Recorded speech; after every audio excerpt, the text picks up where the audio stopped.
I realized at this moment, this is the last day, the last week probably, that I will be able to sell this Cybertruck and not take a loss.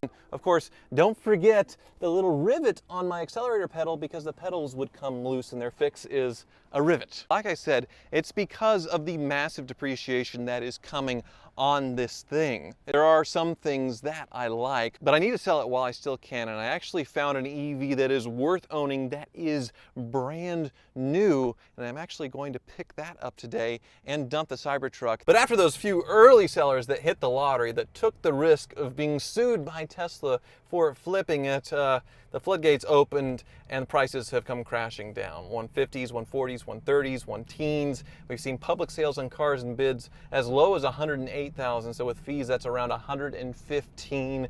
And now they're getting lower and lower and lower, closer to MSRP. So I realized at this moment, this is the last day, the last week probably, that I will be able to sell this Cybertruck and not take a loss. That is one of the things that I do like. And I have sort of become an EV enthusiast or convert after owning one of these for about a month and driving several other EVs. I do love the fact that I never have to go to the gas station. I plug it in every day, never have to think about it. And also that instant acceleration, this thing, 3.5 seconds to 60, is awesome.